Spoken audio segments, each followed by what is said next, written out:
નમસ્કાર દર્શક મિત્રો, સ્પાર્ક ટુડે ન્યૂઝમાં આપનું સ્વાગત છે। તમામ નગરજનો ઉત્તરાયણનું રહ્યા છે તો સાથે સાથે ઊંધિયું જલેબી હોય તેનું પણ મિજબાની માણી રહ્યા છે।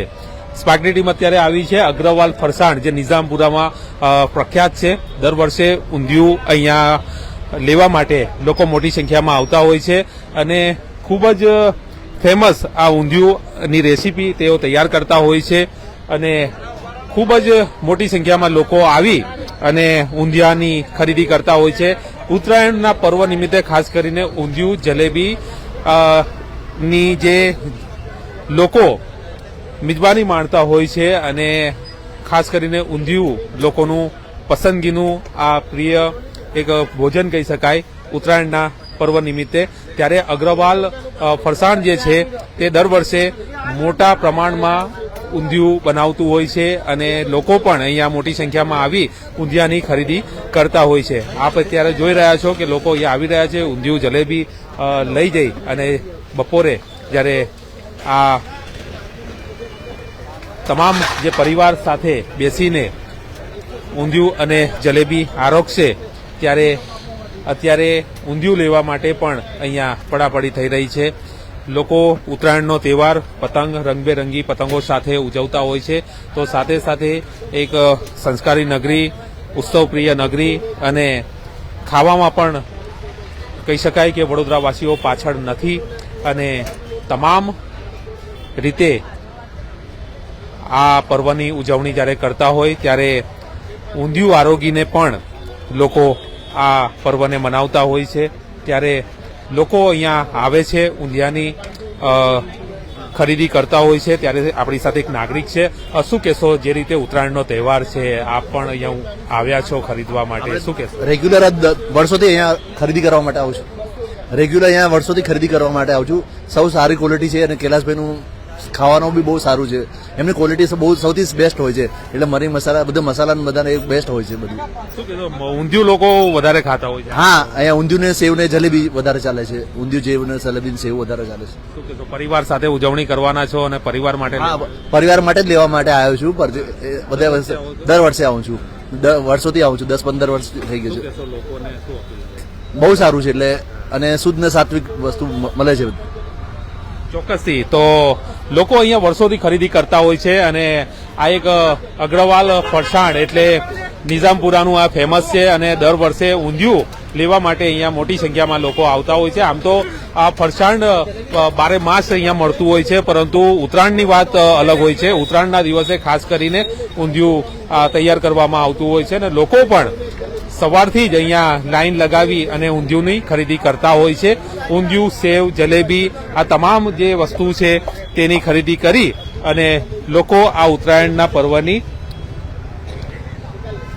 મજા માણતા હોય છે। અત્યારે આપ તમામ દર્શક મિત્રો જાણતા જ હશો કે વડોદરાવાસીઓ હવે ધાબા પર ગોઠવાઈ ગયા છે અને હવે જ્યારે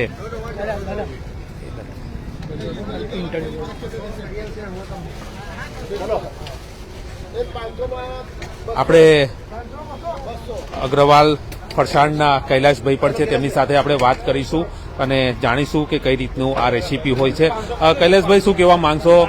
લોકો આવી રહ્યા છે, ઊંધિયાની ખરીદી કરી રહ્યા છે, શું કહેશો આ પર્વની રીતે? આ એક આપણે ઉત્તરાયણનો એક એવો મહત્વનો તહેવાર છે કે આ દિવસ ઉત્તરાયણના દિવસે લોકો ઊંધિયું, જલેબી અને સેવત અગાસી પર હોય કે ઘરની અંદર આખી ફેમિલી જેટલા બી વડોદરા શહેરની અંદર આખા ગુજરાતની અંદર એક આ બહુ મોટો પર્વ હોય છે અને એ દિવસે લોકોને ઊંધિયું ને જલેબી જ ખાવાનો શોખ હોય છે। એ દિવસે લોકો બીજું કશું ખાતા નથી। એકચ્યુઅલી તો તમને કહેવા જઈએ તો ઊંધિયું ખાવું જોઈએ। એનું મેઇન કારણ એ છે કે ઊંધિયું એક પ્રકારનું મિક્સ વેજીટેબલ છે, દરેક પ્રકારની સબ્જી મિક્સ કરીને બનાવેલું છે અને અત્યારે જે ઋતુ હોય એ ઋતુ પ્રમાણેની સબ્જી પેદા થાય છે, એનો જ આ મિક્સ એ બને છે ને એના માટે લોકો ઊંધિયું ખાવાનું બહુ પસંદ કરે છે। એક નાગરિક સાથે પણ વાત કરી અમે, વર્ષોથી અહીંયા આવે છે, ઘણા એવા નાગરિકો છે કે વર્ષોથી અહીંયા આવતા હોય છે, શું આપણું ખાસિયત હોય છે, કઈ રીતની રેસીપી હોય છે? અમારે ખાસિયત તો આના અંદર વર્ષમાં અમે એક જ દિવસ 14મી તારીખે જ બનાવીએ છીએ ઊંધિયું। પ્યોર સિંગતેલની અંદર બનાવીએ છીએ। બીજું કોઈ પણ પ્રકારની ભેળસેળ નહીં, કોઈ નુકસાન નહીં, કોઈ પ્રકારની એની અંદર હાઇજેનિક વસ્તુ નથી નાખતા। કે કોઈ હજીનો મોટો એવો કોઈ પણ નહીં. અને આજે નહીં, હું 35 વર્ષથી આજના આ જગ્યા પર ધંધો કરું છું. 35 વર્ષથી જે મારા ગ્રાહકો એરિયો છોડીને બી જતા રહ્યા છે, તો ત્યાંથી બી અહીંયા ઊંધિયું લેવા આવે છે. શું લોકોને શું અપીલ રહેશે, નાગરિકોને શું? નાગરિકોને એ જ અપીલ કરીશ કે સારું અને વ્યવસ્થિત મળે ત્યાં ખાવું, રોડ પર સસ્તામાં ના ખાવું. ચોક્કસથી સ્વાસ્થ્યનું પણ ધ્યાન રાખવું ખૂબ જ જરૂરી છે અને વર્ષોથી જ્યારે લોકો અહીંયા આવીને ખરીદી કરતા હોય છે અને આ જે ઊંધિયાની જ્વાયપ માણતા હોય છે, અત્યારે આપ જોઈ શકો છો કે મોટી સંખ્યામાં લોકો અહીંયા આવી રહ્યા છે અને આ પર્વને જે રીતે ઉજવી રહ્યા છે અને સાથે સાથે ઊંધિયું જલેબી ખરીદવા માટે પણ લોકો આવી રહ્યા છે. અને સૌ પરિવારજનો સાથે જ્યારે આ પર્વની ઉજવણી કરતા હોય ત્યારે સ્વાભાવિક છે કે તમામ લોકો આવી અને ખાસ કરીને ખાવાની બાબતનું પણ ધ્યાન રાખતા હોય છે. ત્યારે આપ જોઈ શકો છો કે અહીંયા ગરમા ગરમ જલેબી, લાઈવ જલેબી બની રહી છે. ઊંધિયું પણ જે છે તે અહીંયા બનાવી અને લોકોની સ્વાસ્થ્યનું ધ્યાન રાખી અને તૈયાર કરવામાં આવતું હોય છે. ત્યારે લોકો જે રીતે પતંગ ચગાવવામાં ઉત્સાહ જોવા મળતો હોય છે, તેવો જ ઉત્સાહ અત્યારે વડોદરા શહેરમાં ખાવા પીવા બાબતે પણ જોવા મળી રહ્યો છે. ખાસ કરીને ઠંડા પીણા હોય કે પછી